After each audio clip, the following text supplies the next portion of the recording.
Howdy do, howdy do, howdy do.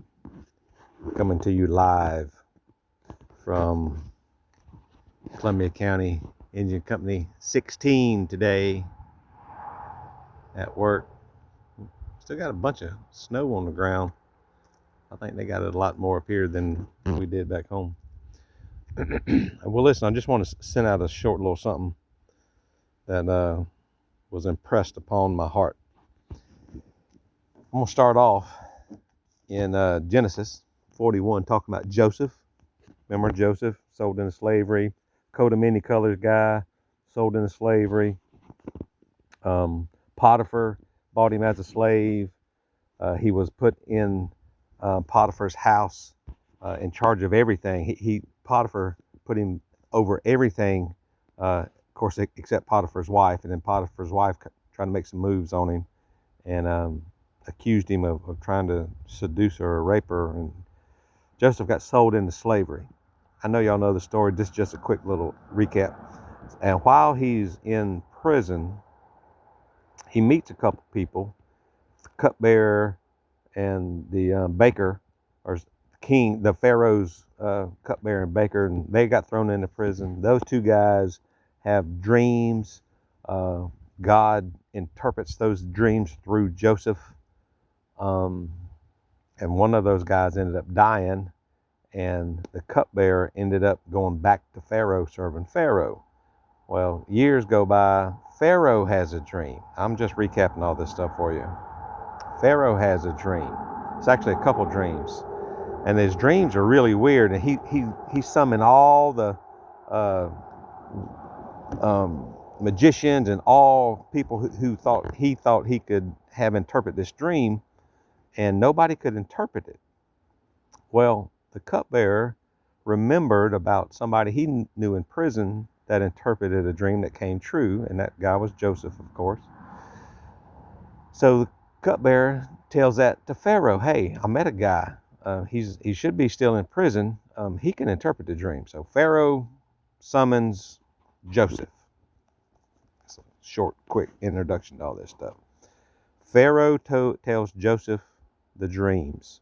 One dream was about a bunch of cows, good-looking cows coming out of the river, and right behind them were 7 scraggly-looking cows that ended up eating the good cows. And next dream was about some grain.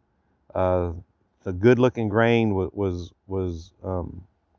harvested, and some ugly, scrawny-looking grain came and ate the good-looking grain. And so it was 2 different dreams about 2 different bad things eating up the good things. Well, of course, Joseph interpreted the dreams. So in Genesis 41, I'll start in just 28. It is just as I said to Pharaoh, God has shown Pharaoh what he's about to do. 7 years of great abundance are coming throughout the land of Egypt, but 7 years of famine will follow them. Then all the abundance in Egypt will be forgotten, and the famine will ravage the land. The abundance in the land will not be remembered, because the famine that follows will be so severe.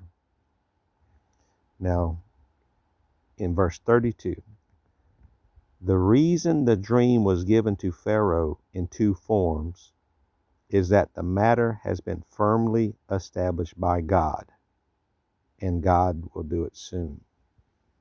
That caught my attention. God revealed himself to Pharaoh through dreams, right?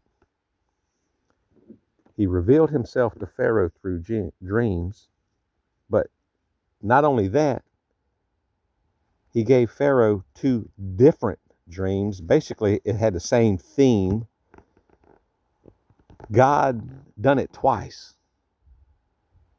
He gave Pharaoh 2 different dreams about the same thing that Joseph interpreted, so that Pharaoh may know that it's coming to pass. And not only is it coming to pass, it's coming to pass soon. And that got me thinking about some stuff in the New Testament about how God repeats himself sometimes. By the way, this is called a boom trailers for when some chemicals or fuel or something gets spilled in the lake or body of water. It what you do is you deploy all these yellow things into the water and surround the contamination, and it contains the contaminants on the surface of the water. So anyway, all that's hazmat jump. Anyway, so God doing something twice, saying something twice, revealed a dream to Pharaoh twice. And I think that's a big deal because, you know, God's the same yesterday, today, and forever.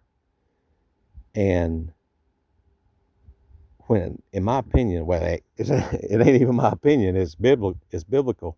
When he says something twice, you better pay attention. When he says something twice, he tries to get people's attention. He ought to get people's attention.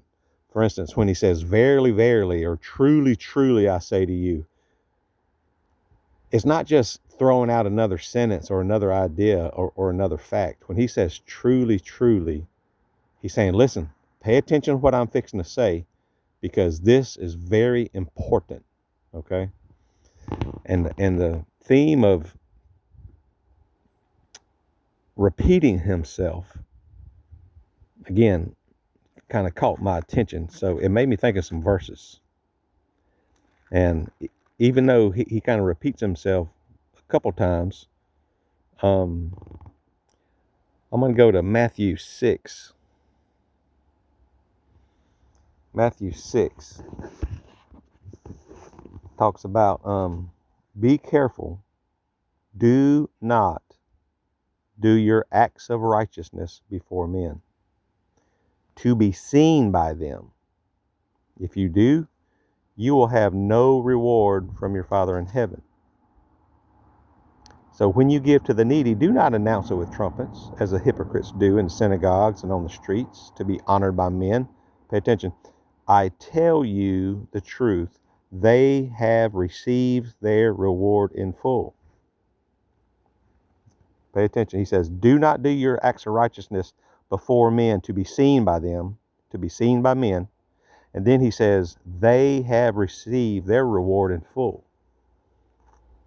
Basically, the feeling they got of looking spiritual, of looking more closer to God than everybody else by doing these acts of righteousness, was basically to do them in front of men, to show off, to look good in front of them. And Scripture says that was their reward. That feeling they got of people thinking highly of them, that was their reward. There was no heavenly reward. Nothing about that honored God. It was nothing but pride, right? And then going on to verse 5, and it says, when you pray, do not be like the hypocrites, for they love to pray standing in the synagogues or on the street corners. Pay attention, to be seen by men. He just repeated himself. I tell you the truth, they have received their reward in full. Word for word, same thing. God is repeating himself. Don't do your acts of righteousness before men to be seen by them. Don't pray like the hypocrites do to be seen by them. Going on to verse 16, it says, when you fast, do not look somber as the hypocrites do, for they disfigure their face, listen, to show men they are fasting. We can reword that to be seen by them. And it goes on to say, I tell you the truth, they have received their reward in full. I just wanted to kind of share this with you. It's been a minute since we've been in church, all this crazy weather, and actually I think next week supposed to have some more craziness weather coming. I don't think it's going to be snow, but it's going to be some sure enough frigid cold temps. Anyway, that kind of caught my attention because what that points to is pride. It points to pride, to be seen by them, trying to make ourselves feel better by what we think people think of us. They think we're spiritual. They think we're Christians, and we ought to be worried about that, okay? But when I do things, as Scripture would say, to be seen by men, that's a whole different ballgame. That's a whole different. Nothing about that honors God. We ought to be honoring God out of love and humility and gratitude and just thankfulness. That's what we should be honoring God from. Oh, Satan's crafty. He can put thoughts in your head. He can put actions on your hands or words in your mouth. And if we're honest with ourselves, we need to continually be asking ourselves, why did I do what I did? Why did I think what I thought? And why did I say what I said? I just want to throw that at you real quick. Side note, this tree right here, first of all, this is an old well house. The well in there has been capped off. But this tree right here is I think it's called a Eastern Bay Magnolia. And it has a lot of medicinal properties. Anyway, you can make a tincture out of the bark. Yeah. Anyway, listen, I love y'all.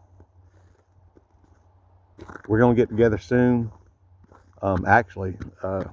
This coming up, what's the day? Monday? This coming up Sunday, I'm not gonna be there because I gotta work. So I'm gonna probably send out another video, but I just wanted to kind of throw something at you real quick, something to ponder on. And again, I think we ought to continually be asking ourselves, why am I doing what I'm doing? Why did I respond like I responded? Why did I feel like I felt? Why did I think those things I thought? Why? Why am I doing them? Satan's crafty. He's more crafty than you can ever imagine.